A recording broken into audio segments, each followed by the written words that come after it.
Hello. Hey, Mary. Hey, how are you, Paul? Molly? Yep. I didn't hear what you said, Mary. Oh, I just said hi, Molly.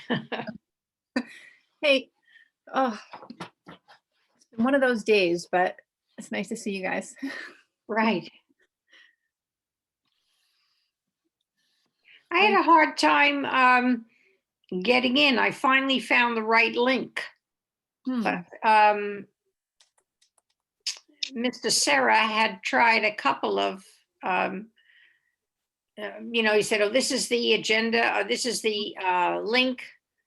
And I couldn't get in. I finally found one of his emails. I guess it was just me that had trouble with. I clicked the link that was on the agenda. That's how I usually get in, and it worked just fine for me. Right, but he had a couple of emails marked agenda. I had trouble tonight, actually. It worked when I did it as the PDF version. When I opened it in the HTML, it didn't for some reason. Oh, okay. Kind of strange. It normally works in both. Yeah. So I wonder if there was some sort of glitch. Yeah, I only tried the PDF. So yeah, that's what I eventually had to do. You gotta love this Zoom stuff. It seems there's a new technical issue like every time we try it. Hey, with this weather, we'll be outside here pretty soon. I am so. Yeah, I'm thinking we might talk about that tonight because I was thinking about that. I was like, it's starting to get warm. Also, are there not lights under the where we met last year or the end of the year? Now. Huh? I think now. Weren't they putting up lights? So we had to leave because we couldn't see. And I've seen them in action. They're bright. We just want to coordinate with the scouts because my daughter's scout troop happens to be meeting there this very moment.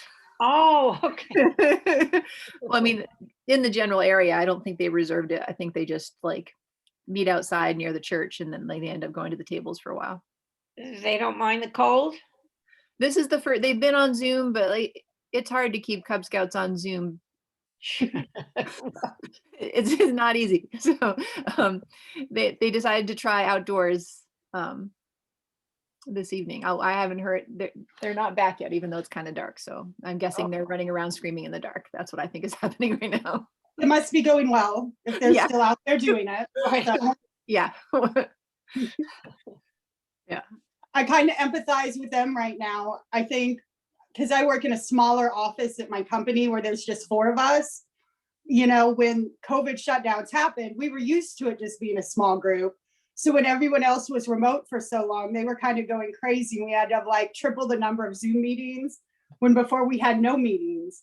So everyone is pretty like meeting out and ready. We're like, can we just have an in-person meeting? We don't care. Like, we just can't do this anymore.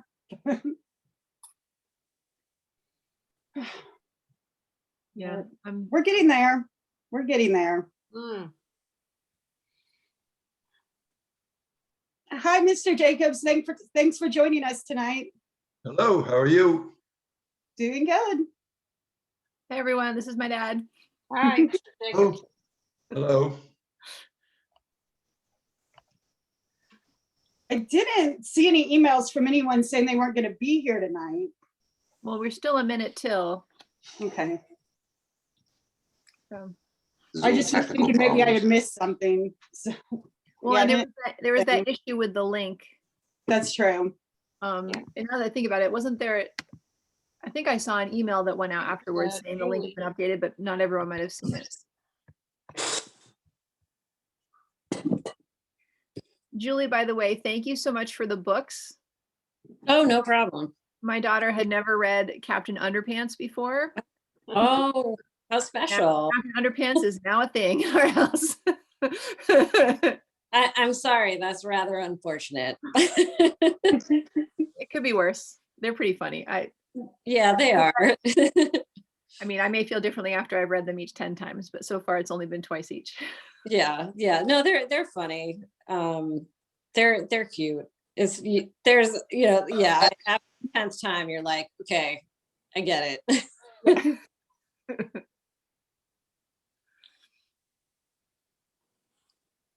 I would say, go and eat, don't wait for us. I'm sorry. I know I'm starving. I apologize. I should eat while I'm at a meeting, but yeah, this is my time where I can eat. I think not we've all the done only it at one. one point. You're not the only one, Julie. I got my food here too, Mm. and my hamburger and French fries. Nice.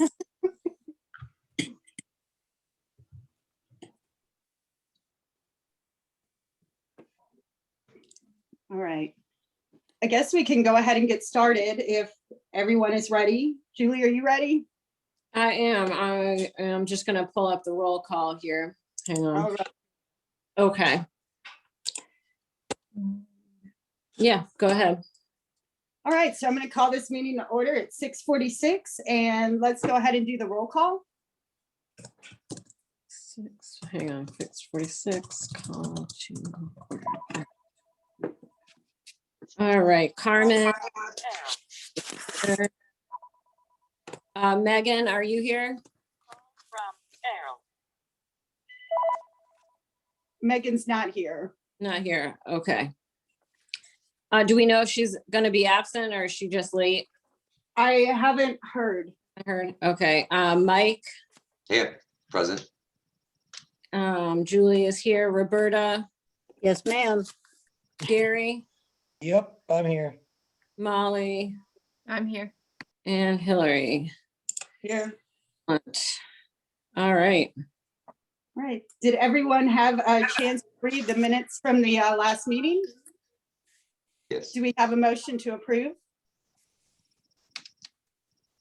make a motion to approve the meeting minutes. Okay, and do we have a second? I will second the motion to approve them. That was Molly seconding and Mike making the motion. Did anyone have any changes for the minutes? All right, so all in favor of approving the minutes? Say aye. Aye. Aye. All opposed? Any abstaining? Okay, we'll move along to correspondence. And did everyone see the UConn Sea Grant Connecticut, the right trees for the right time email? They had some information about a grant that they're working on, as well as some programs to learn more about it that they were having. So if you haven't looked over that, some of those looked kind of interesting.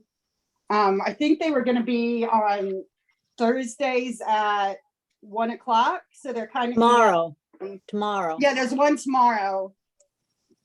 And then April 14th, May 12th, and June 9th. So if anyone's interested, you can sign in through the link in that email.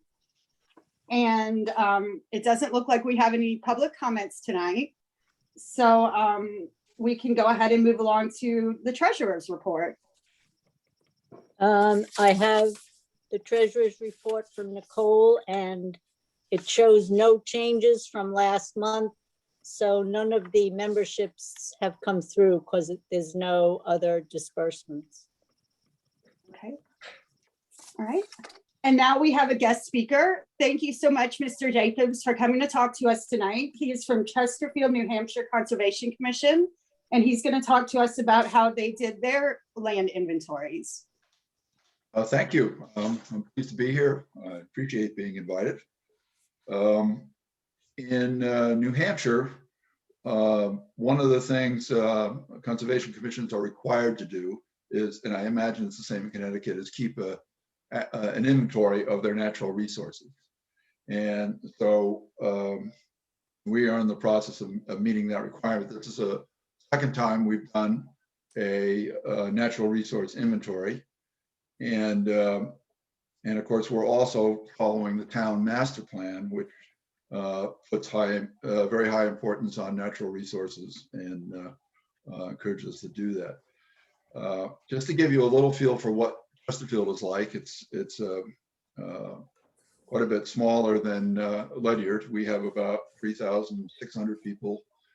So I guess we're roughly a quarter of or so of what you folks are. We sit in southwestern New Hampshire. We're right on the Connecticut River, so we're right across from Brattleboro, Vermont. Probably many of you know where that is, and maybe about 10 miles north of the Massachusetts border. We don't have a lot of people, but what we do have a lot of is natural resources. So that's kind of what the town is about. We have a 700-acre lake, which is kind of the pride of the town, Crawford Lake, which is beautifully set among some hills, and has been known for years as having really wonderful water, very clean. So time passes and we're starting to have some troubles with Crawford Lake. So that's one of the things that consumes us, is trying to take care of that. We have the largest state park in New Hampshire is Pisgah State Park, and a third of that sits in Chesterfield. We have a lot of state lands, and of course with that comes trails, wildlife, and all kinds of things. It's kind of a wilderness park. It's not really a wilderness park, but it's not very developed other than trails and a few small areas. It does have some very interesting places, such as areas that were untouched since before the hurricane of 38. So it's of interest to a lot of people in the science community. We have a couple town forests, which are fairly well developed with trails, and some other lands that have come to the town. They aren't actually forests, but they're conservation lands that have been given to the town, and that's a part of our resource. There's a state forest over by the Connecticut River, and of course that's a protected land. And of course, the Connecticut River itself, and there's a couple of things that happen along the river. There's some access points, and that's part of the mix. There's also within the town, there's a block of conservation eased properties that have been assembled primarily by our local land trust, the Monadnock Conservancy, who is very active in the area. And there's about 8 or 9 easements all adjacent to each other. It's called the California Brook Natural Area. That's a very important asset to us within the town.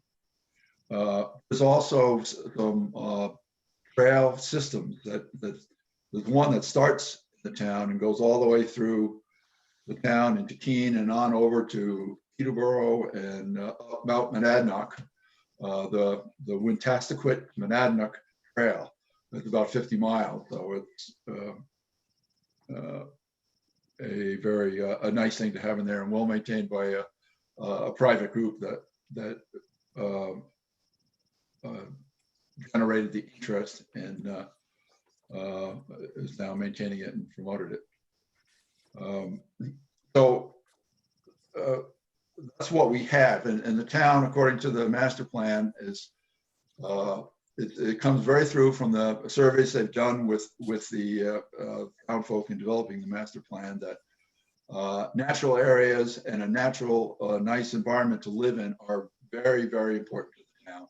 And we like having the fact that the town is very supportive of what we do in the Conservation Commission, and we want to certainly keep that.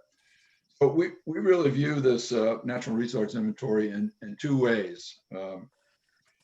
It's first of all, it's obviously an update of our knowledge of the assets in the region, and will allow us to direct where our conservation efforts going forward are going to be focused, and to meet the objectives of the master plan within the town. So we need to have this information for that. And of course, we are required to inventory the assets to be in compliance with the laws concerning conservation commissions.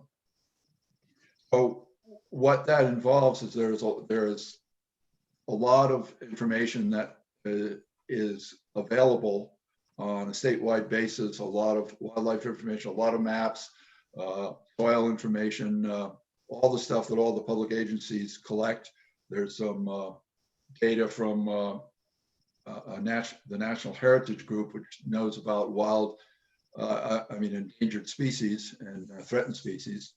And then we have all the information from our first natural resource inventory. So that's kind of the physical evidence. That will all be updated. And our contractor, Moosewood Ecological, will go out and has selected, a bunch of properties that they want to visit throughout the town on a kind of, some of it's random, and some of it has to do with the endangered species, which he's able to know about, but we aren't exactly where they are anyway. So there's going to be a lot of physical evidence collected to get all this up and get our assets into a format that we can then present to the town and we'll have to use for our planning purposes. The other thing that this NRI does for us is, and we think it's almost equally important, is we have a town that supports us and we want to keep it that way. So this is an opportunity to involve the town so that they can remain aware of what we do and continue to support us. And there's a bunch of things we're doing that will allow that to happen through this process. One is the contractor is going to hire an intern to help him. And this intern is being set up with him and the Chesterfield Elementary School. Well, it's I guess it's K through 8. So he will be, half the time will be in the field collecting NRI data, and half the time will be working with students to talk to them about the assets and natural resources in the town and involve them. And this is being supported by, probably going to come from Antioch College, which is nearby in Keene, and is has got a lot of conservation people there that we work with quite a bit. Another thing we're going to do is we're going to have Bio Blitz, which I know Molly knows all about those, but at some point we'll have a big event. We'll try to involve as many people in the town as we can, and everybody goes out for some specific period of time and collects all kinds of biological data, some real citizen science. We want to get them involved, and that's one of the things we're doing. We also are going to make use of the program called iNaturalist, which is you download it on your phone. You go, if you're out in the forest or anywhere in Chesterfield and you see something of interest, you take a picture, you upload it to this site, and it'll pop up on a map which shows where it is in Chesterfield, and you'll have a chance to describe what you know about it, and then you will get people who will review it, and they have grades of the data. So what some is with that's kind of interesting, and some is data worthy, and will become part of the database. And there's a lot of interest. People are very excited about that, and we're going to try to have some workshops and get everyone up to speed on that. I guess the last thing concerning the community, I think one of the products of the Natural Resource Inventory Report will be this thing called a story map, which is basically an interactive map that you can click on and data will come up about what that map represents. So it's kind of a very user-friendly way to get into what the inventory information is all about. And there's on the proposal, there's some link to some examples of that. Molly, you can send people to that later to look at it. But I think that's a really good idea, and it'll be on our website, it'll be on the town website, and we think that'll help to get everyone involved. But that's really what we're doing now. I'm sure you have your own different types of assets and different types of needs and different types of directives from your town and the state regulations involving conservation commissions. But that's what we're doing. And if you have any questions, I'd be glad to try to answer. I have a question. You said that the state is mandating that you do this inventory. is it the whole state or is it just your area? Well, it's the whole state, and let me just clarify, one of the roles, one of the directives to be a conservation commission is to, one of the state law says you have to maintain an inventory of what the natural resources are. It doesn't state how you do that. You don't have to do this kind of natural resource inventory if you don't want to, but you are charged with knowing what you've got. And that's part of the law about conservation commissions in New Hampshire. The town I used to live in, I sat on their conservation commission, and they did not do an NRI, a formal one. What they had is some people who had lived in the town forever, I think, and they all knew exactly where everything was. So we had a oral tradition of an NRI in my previous town. But most towns have gone in New Hampshire do these formal NRIs about every 10 years. Okay. A lot of help from the cooperative extension and those kind of groups to guide you for that. We have a conservation commission state association, and they pull together various things to help this happen. So it's not necessarily legally required to do it this way, but there is a need for us to be thinking about these sort of things. And there's a lot of the various towns tend to do it the way we're doing it. I see. Thank you. So there's no penalty then if you don't do it? No. Okay, thank you.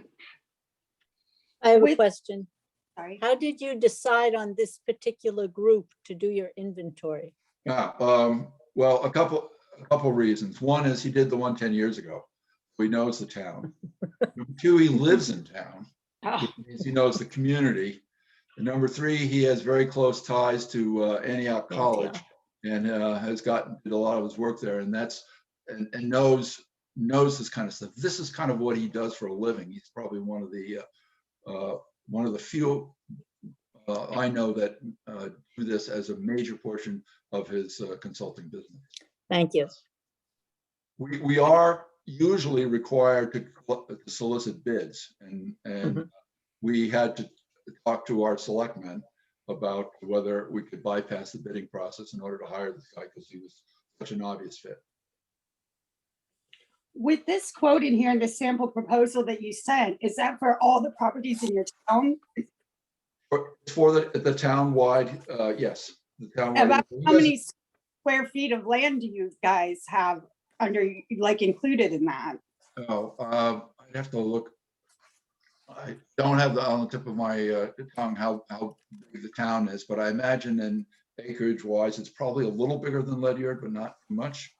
Okay. But we don't sample every ownership. We probably won't sample too much on the state forest, which is about a third of the town. Not state forest, the state park, because there is lots of data available. So he won't spend his time visiting that as much. He will look at their data, but he probably won't visit. And he's selected, as I said before, he's going to look at about 60 properties have been identified that he needs to go look at. And I'm in the process right now as I have to contact each of those landowners and say, can we have permission for our guy to go on your property? Most will say yes, some will say no. But So this isn't just for like commission managed properties. This is for the whole town. yeah, and the idea is, you know what all the assets are in the town, then you can know where you need to focus your conservation efforts going forward. Okay. So that's why. That's really interesting. And then will the product be sort of whole, like a town-wide inventory, or will it be itemized by, it won't be itemized by property, it sounds like. It would be a, Yeah, well, I mean, there will be some listing of what the key assets are. Everyone knows about the lake. Everyone knows about the Pisgah State Park. Most people know about the town forest. Many people probably don't know about that block of conservation lands that is Monadnock Conservancy manages. And then there are other things. There's also going to be discussion of what endangered species are in the town, but they won't say where that is for various reasons. And it will talk about what the strengths and weaknesses of the assets are within the town. Where the wildlife corridors are, they're going to do some sampling of that sort of thing. They're going to see where the wildlife are moving and how they get from one area to another and that kind of thing. And that would tell us if there's a property that's halfway between two important wildlife areas, that would be a strategic piece that we would want to see if we can get some conservation protection to, that kind of thing.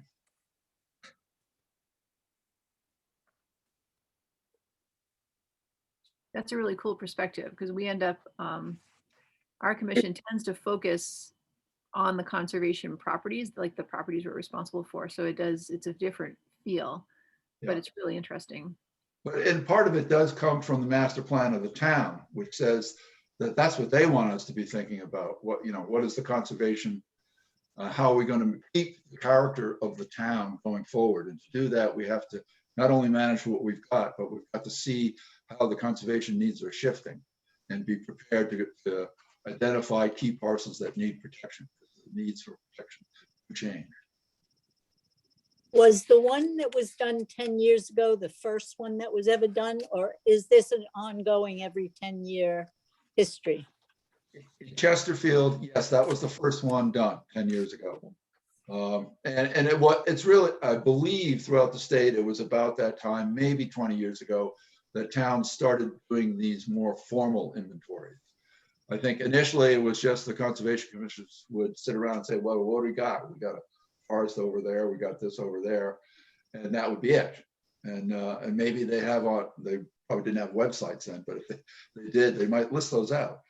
We have on our website all our town lands and some mention of some of this stuff, but it's not complete in terms of really what we need to get in terms of information back to the townspeople so that they know what they have in their town. This is something they value, and the more they know about it, the more they're going to be able to help us and support us keep it going. Thank you. All right, does anyone have any more questions? Thank you so much for coming and speaking with us tonight, Mr. Jacobs. I Really, appreciate it. All right. And I will bid you good night and leave the meeting. Have a great night. Thank you Good night. again. Yeah. Thank you. Night. Good night. So Bye-bye.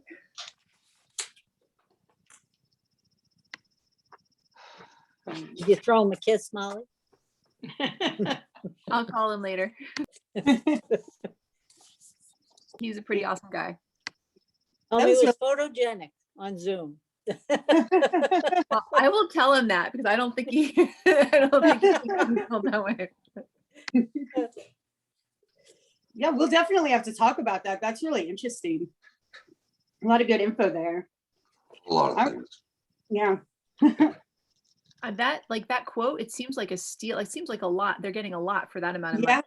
Like That's what I'm thinking. And that's why I was asking kind of about the square footage, that it was going towards, because that seems like not an awful lot of money if it would cover every single one of our properties that we wanted to include, Well, like they're sampling across the town, but still, Yeah. in some ways that's harder because like they're having to. So if we limited the scope, we could probably get a much better deal even, if we just wanted to inventory our properties, which, Much smaller than a whole town. yeah, that's a lot smaller than the whole town. It makes me think it's worth finding out if there's soliciting bids and finding out how much that is in our area. It could be different. Yeah. or calling that guy and seeing if he'll take a field And trip. he'll travel, like, will you come down here for some gas money? I don't know if he's Chesterfield specific, but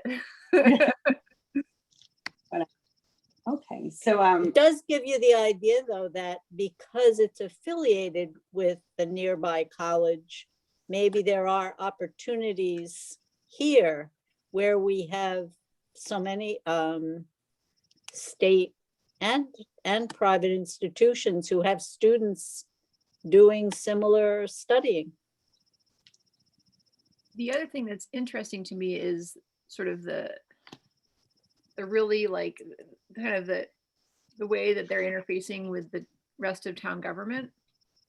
Like the town has this master plan that includes the Conservation Commission, and they're sort of all part of the strategic planning process. And maybe I may not be aware of aspects of that here, but I wonder if I wonder if it would be worth us working with the town council a little more closely, just on scope and plan. I don't know whether that kind of model would work here, but it's interesting to me because it seems like it's been effective for them.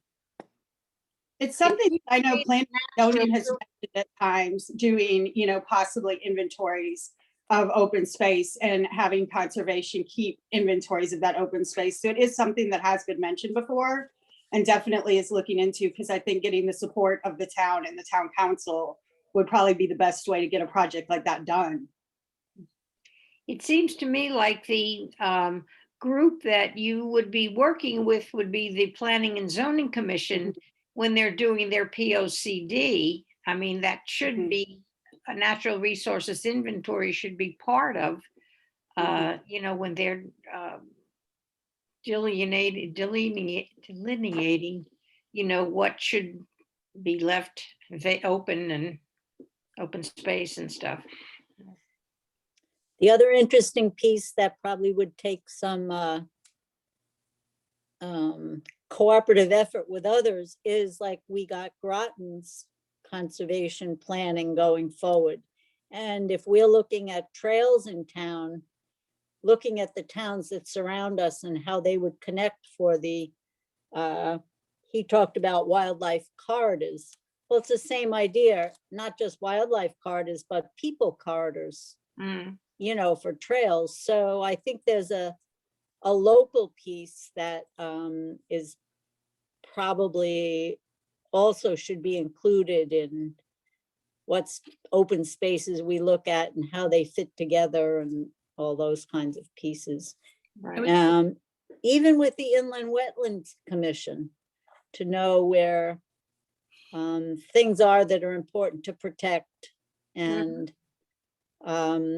more of an idea when properties are developed, what pieces the towns get instead of getting just the pieces the developer doesn't want, that we have more say in what becomes part of town properties that maybe need protection. I would say the other entity that would be really interesting to partner with is the Mashantucket Pequot Nation. Like, I think maybe we could maybe arranging to meet with some of their land stewards and learning about their vision for, you know, connectivity. Like, there's been a lot of historical connectivity, and I think it would be cool to see if there's opportunities to coordinate with them. You know, it's got me. I just was thinking about that just now, so I haven't developed that idea. But, you know, if this commission was sort of wanted to take a broader view, they would be such an obvious partner right here. As well as any connection with this new federal wildlife area. I mean, they're going to be in the southern part of Ledyard and included in properties that surround us. What do you So mean? you would, you know, whether they might at least have information that we might not have available as easily. Do you mean the National Estuarine Research Reserve? Yeah, yeah. So I just FYI, folks, I'm on the I'm one of the people that's going to be writing the draft management plan. I just got appointed to that kind of small committee, so I'm happy to report on that process. We're still gathering information, but And I mean, however it affects Ledyard, I would think would affect our conservation going forward. Yeah.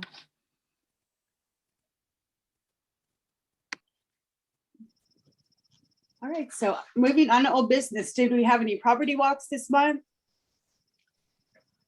I went up to Whitehall to see how the brush hogging went. I think everybody saw my email that I forwarded to everybody. I would say that I'm a little more than disappointed. So I have not heard back from him, so I don't know if it's going to get brush hogged or not. Alrighty. But as you know, I was up there after it snowed and it didn't look bad. Everything looked fine. You know, I just gone up there to check to see if he had gotten to it before it snowed, and he hadn't. I went out, I was back on Glacier again. I mean, Kettle Hole again, because I did the library walk. So we had probably about 17, 18 people. Wow. And we, yeah, it was a pretty good group, and my lungs survived, so that was good to know that I was back from my sickness. The only other thing, I had already cut the tree and everything, but there was, I mean, I can see the blazing, but it is light, and I think probably they might want to reblaze that by this spring or summer, because it is pretty. I mean, I don't really think about it when I walk it, because it's just kind of, you can see where you're at, you know what I mean? But it probably should, just to clean it up and everything else. So but that's about it. I walked Glacier, and everything looked good there. And we saw a black vulture, which was kind of cool. I see. Yeah, very close up too. But yeah, no trail issues. Blazes look great. Nothing across the trail or anything. It was in actually very nice condition. I've been walking my property, and it's only relevant to these property walks because I have noticed a significant number of ash trees that are affected by the emerald ash borer. So I think as you're walking around, pay attention, because you can see the bark coming off trees that are affected, and that could affect our trail maintenance and how we go forward with trails. I see a lot of destruction and soon to be destruction, if you will. So probably like the woolly adelgid and the gypsy moths, it'll take its toll and then move on, or be a part of us for a while. I hadn't realized that they were in this area yet. Yeah, we had 2 large ash taken down last year because they were over our house. Okay. But the ones that I'm looking at now are more in our wooded areas. And I just think they're going to affect other trees as they come down. So that's why I just thought, if we thought about it, as you're walking, at least if you glance around and you see ash that could affect our trails, we can keep our eye on them. Yeah, it might be helpful to share some of the things to look for, because if they're new to this area, people might not know Yeah. what signs, and that could be something we could put out on the Hike Ledyard page too, asking people to keep an eye out, and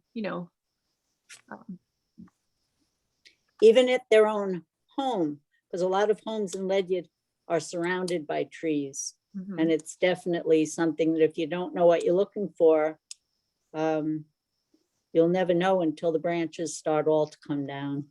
Mhm. So, yeah.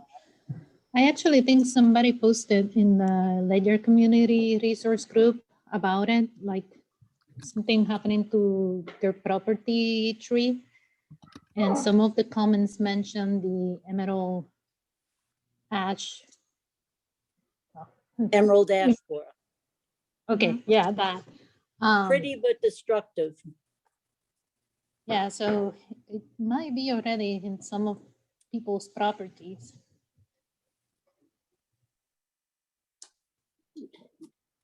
So any more property walks? This is not a walk that I did. It was a walk that a friend of mine did at the Colonial Ledyard Park. And he just posted about it in Facebook, and it caught my attention. So while he was walking over there, apparently there's this well that is basically open, and he took a picture. There is like a slab right in the middle of it, and he says that there is a sign next to the well. But to me, it kind of seemed a little bit dangerous in the sense that, like we got a lot of kids walking around the trails or dogs and stuff like that. And definitely, somebody can fall or something can fall over there. So I was wondering if maybe as a task for us, if we could find a way of covering it. I have a picture that he took of it which I can email everybody later on. There was snow on the ground when he walked around, but yeah, but I saw it and it just looked dangerous to me. And even though there is a sign, I mean, little kids, they can't breathe, or like if I don't know, a dog runs away or something, it's just, it just didn't seem to me like very safe. Why don't you send the picture to the Parks and Recreation?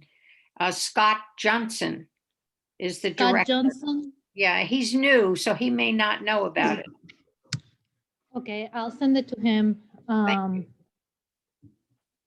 Scott Johnson from Johnson. Park and Rec. Scott, Parks and Rec Director. Okay.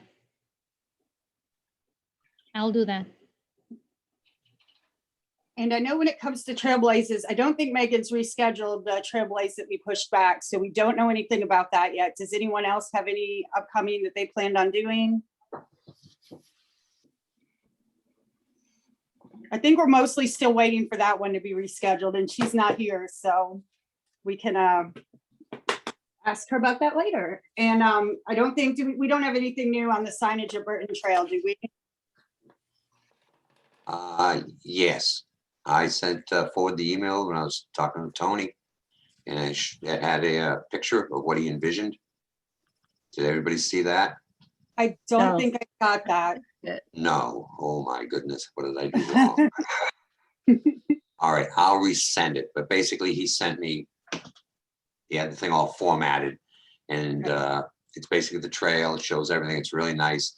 The only thing is he has the yellow trail in there, yellow, and then he has the blue trail white. And so what I said was, well, it's a blue trail. He says blue represents water, and it won't show up against the green. So what we did, or what I recommended, or he recommended, I said it was okay, is it would have a dashed blue and white line. And then down in the legend, it would say blue trail. I'll try to resend it to everybody. I thought it passed it along. I guess it didn't go through. But he's working on that. He's got that one there. I was hoping he would all get it and be able to see it so we could discuss it. But I'll resend it. And if anybody has comments, I guess you can just send them to me. As long as we don't have a meeting about it, you can still send me comments. Okay. So that's as far as that's going right now. Sounds good. As for the Hike Ledyard program, since Megan's not here, I know she did send me an email. They're working with Parks and Rec. I think they got it up on their website to start registering people for the program. And I think it said they signed her up to kind of be an admin for that, so she can go in and do that. They did order some stickers. And I think they did end up putting something in the Ledyard Events magazine. But I just kind of wanted to let you know those are the main things going on there, and it's really getting off the ground. But since she's not here, we will save most of that for next time she is. And we kind of talked about the environmental assessment earlier. So did you guys have any more comments on that? The environmental assessment, I spoke to my daughter. She graduated from URI, landscape architecture. A lot of her cohorts went into natural resources.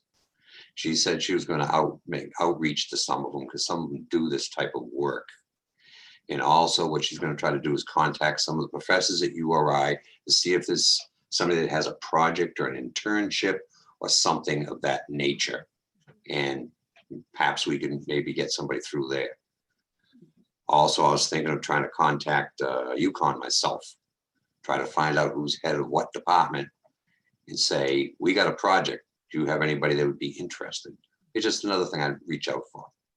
I have a friend who works at UConn Extension. She does some sort of environmental research there. And so I can kind of ask her, Okay. I don't think she would do something like that, but she might, be in a department with people who do. Right. He normally does like smaller scale projects, like bringing insects into the schools during the summer and stuff like that. But she might have good connections there. Okay. Wasn't there a Conn College person or professor that we worked with sometimes who was involved in the earlier survey? Was it Conn or some, Bob Askins Yeah. is a professor at Conn College. Conn College, yeah. So reach out to that person as well, maybe. Yeah, lots of. Well, he's, when I was corresponding with him, he said that there would be people like him who wouldn't be able to do the same kind of official survey like the one we just saw from New Hampshire, but they might do a more similar survey to what was done at the conservation property for Pocatonic. Mhm. Uh, But he might have some contacts with Yeah. people who, do it who have a small business doing that or something. I think it's worth getting some quotes anyway. And also people who are more familiar with the local layout of the land, if you will.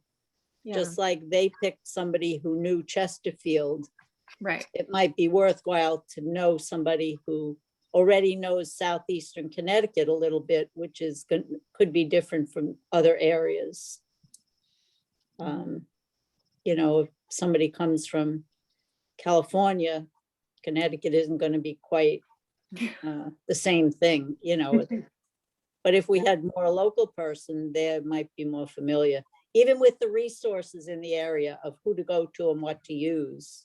I think it's good to have some local contacts to do that, not start out blind. And Yeah, COG might also have some suggestions for people who do this kind of work, because they kind of, oversee all the towns in the region. And I know a lot of town POCDs are starting to include stuff like that, where there's an inventory. So it's possible that they also have resources and people they could connect us with. So I can reach out to them and see if they suggest anybody we should ask as well. Yeah, I have a friend who's on the Groton Conservation Commission and also on the board over at Avalonia, and I was a little surprised that the Groton hasn't gone that direction yet. He said they just haven't. hasn't been The there. group who did the one on Whitehall 10 years ago, that was done by, who's at Norwich? Who was in Norwich Town? And it's not CCOG.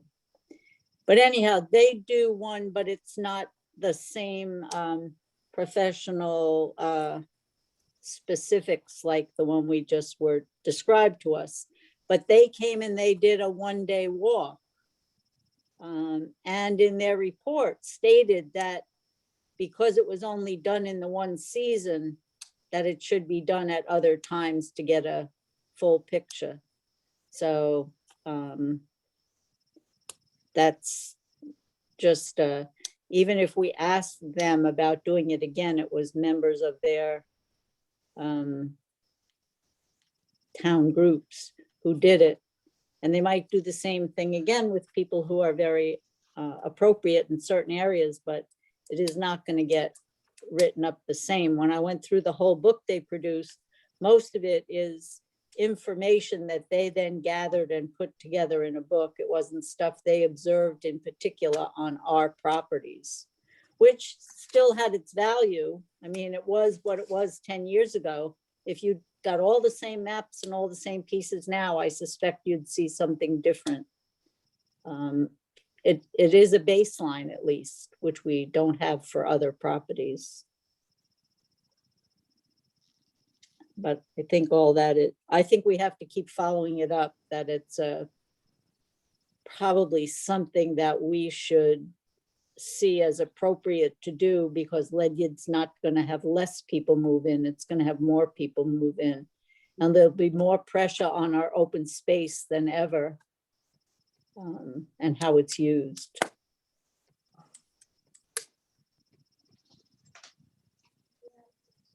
Okay. Any more thoughts on that? Okay, any other old business to come before the commission? Moving on to new business, and I just have one item under there. I actually was mentioning the Hike Ledyard program to someone recently and telling them how we were kind of trying to get people, more interested in our trails, out there, to use them and stuff.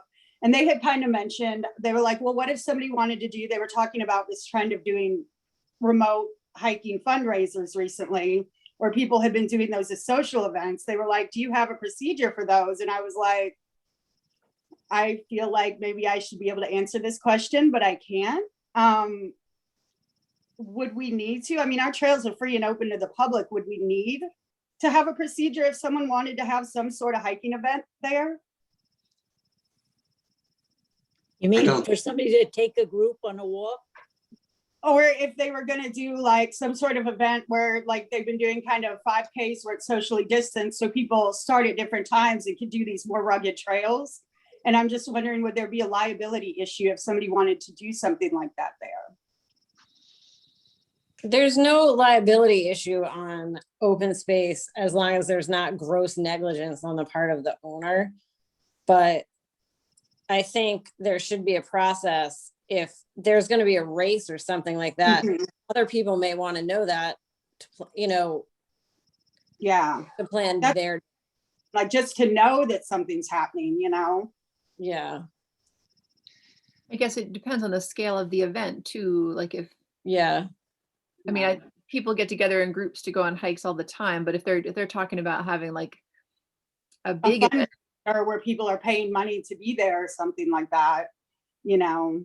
yeah, can we allow people to charge? I mean, I guess you could Yeah, charge money to definitely. like, to be in your group and then take your group on our free trails, but you can't charge for access to our trails, Yeah, Yeah, right? So- Like, so they're not paying for access, just make, they would have to be clear that they can't be paying for access to the trails. They can only Yeah. be paying for access to whatever else they're providing, like participation in their event. yeah. Um, Yeah, I was just kind of curious about that question because like I hadn't thought about it. Nobody's ever asked. I don't know. Nobody's tried to have a virtual, you know, a socially distanced 5K on our trails. So I was just kind of curious and wondered if that was something we needed to discuss. The only thing I'd recommend is have them inform us. One time, somebody came in and wanted to have a bike race on, I think it was Glacier, where they wanted to take, and we just said, no, it's not appropriate. So just if you inform us, so that for they're planning some event that we don't particularly think is appropriate, we could say, no, that's all. But as far as anything else, no, just let us know that on April 15th, you're gonna take a walking tour for birds or a race or something. Yeah, fine, okay, no problem. But we just don't want somebody all of a sudden think that, oh yeah, they used to do this on this trail and we used to do it. And now all of a sudden they decide they're gonna, do something that's inappropriate. Okay. That's all. yeah. Like, I think I saw on the Ledyard forum, somebody with, it wasn't even in our town, I guess. It was on Avery Hill or something like that. People wanted to go camping, which I guess is in North Stonington actually, but like you access the trail from the Ledyard side and like somebody informed the person like camping isn't allowed up there anymore, but they were like, oh, well, we used to do this, a long time ago and it was fine. And so there are things where, that it might not be appropriate, and yeah, letting us know that would be good. yeah, I saw that one too. I did not see that one, but I always miss the interesting stuff. So do we have any other new business to come before the commission?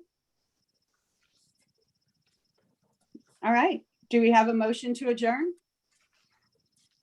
Make a motion. I'll Any second sec- it. All right, all in favor? Aye. Aye. Is anyone opposed? Probably not. No. All right, Before everybody signs off, though, the two people in Avalonia, do you know that there's a farm on Gallop Hill Road that's for sale? It is the property that the fair was thinking of buying, but it turned out to be not appropriate. I'm just saying it's a big farm, big open space. I was not aware of that. Do you have like the address or anything? I don't have it right off. I can get it to you. Okay, yeah, just shoot me an email because then I can forward it to the people who make those decisions. Because it's like it's not quite across the street from, it is across the street from Burton property. Okay, And it borders, it's across the road and it borders the Highlands. And I know Okay. there's another piece of town property behind there also. Right, I yeah, okay, just don't know what the situation is. I just know it's a big farm yeah, okay. already. Has the, Mike, has the Ledyard Fair Association picked a site yet for? Yes, they have. Ah, Yeah, looking down at the old, the one in Gales Ferry, the ice cream and the old. Yeah, the farm ice down there. cream. Yeah, oh, Alice Acres. Yes. I was, yeah, Peter that one. Bogman's Yep. place? Yes, and also they've been before planning and zoning Oh, and spoke with them, and planning and zoning says we'll have to tweak a few things, but they seem to be, they think it's a very good idea. I are like they that just idea. gonna buy the property and use it as a fair or? There's a fairgrounds, yes, Okay, right, and that's what they're thinking of it. And they've got a list of letters from residents in Gales Ferry who think it's a fine idea. Yeah, a lot of people like it. So that's what they're thinking of. oh, okay, that's good. You park over their job lot, take a shuttle bus, or you can just walk down Hurlbut. Yep. Is what they're looking at. You know, they'd be making arrangements with the store owners, and of course, I don't think they'd be opposed because they're bringing people to their place also. And Absolutely. no, it seems to be very well thought out, and planning, zoning has got to tweak a few things, but Okay, they feel very good about it. oh, good.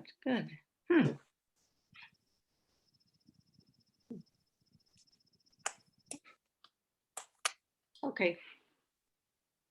Thank you. I didn't mean to hold up the. Oh, I started it. All right, everybody, have a good night. Night, All right. everyone. Good See night. you next month. Yep. Yeah. Oh, we're gonna talk about meeting. Oh, wait, Outside. what? I'm still here. What? We talk about meeting Oh, outside. being next time. outside. Do we want to, I mean, do we want to do that next month? Do we think it'll I'm from the South, keep in mind.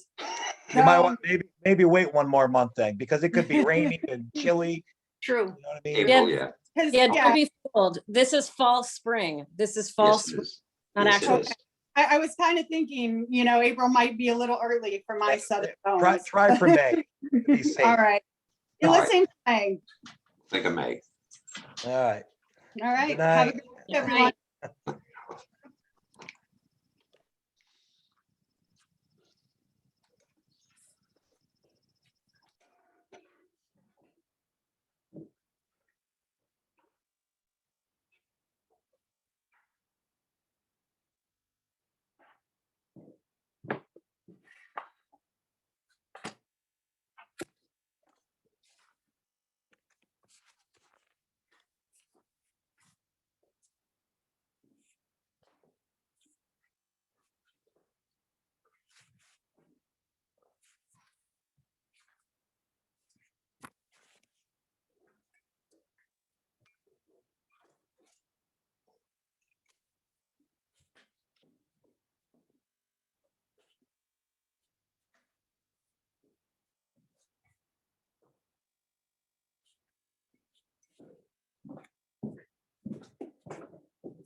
time today, work with a correspondent, there's really not.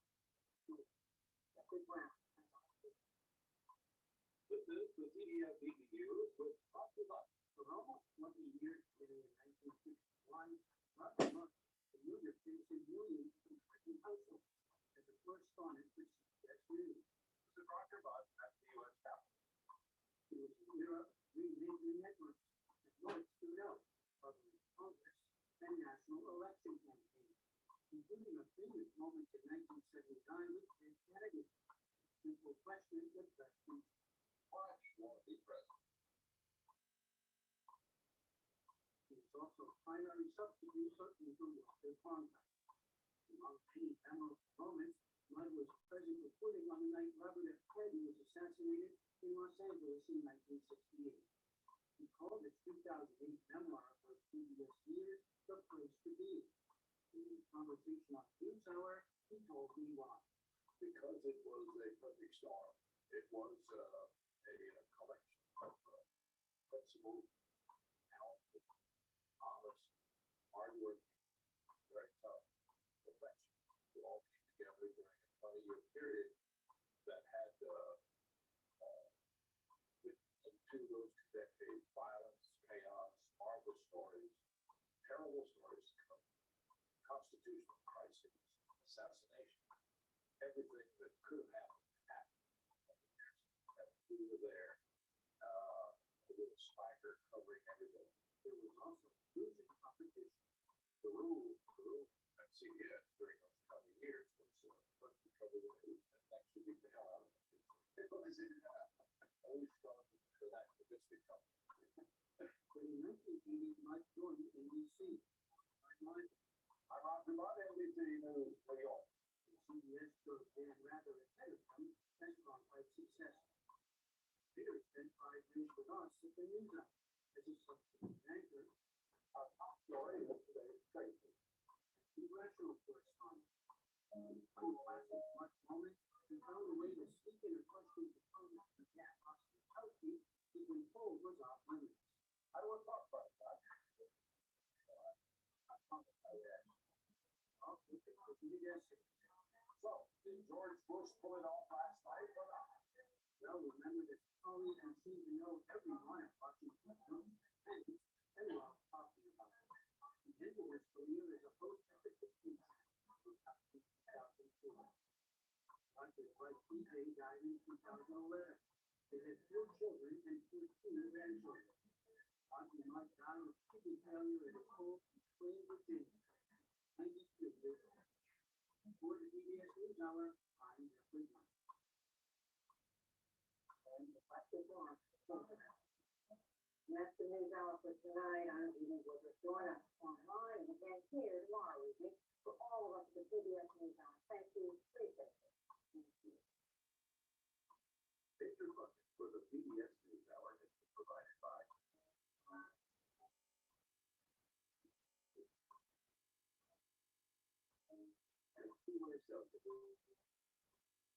Johnson and Johnson,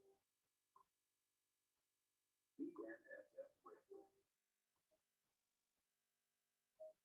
Carnegie Corporation of New York, support donations and education, Democratic Agency, and defense of international at Carnegie.org.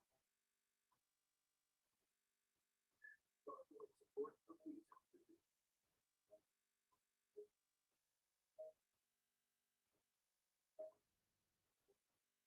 This program was made possible by the Corporation for Public Broadcasting and by contributions from PBS stations of viewers like you. Thank you.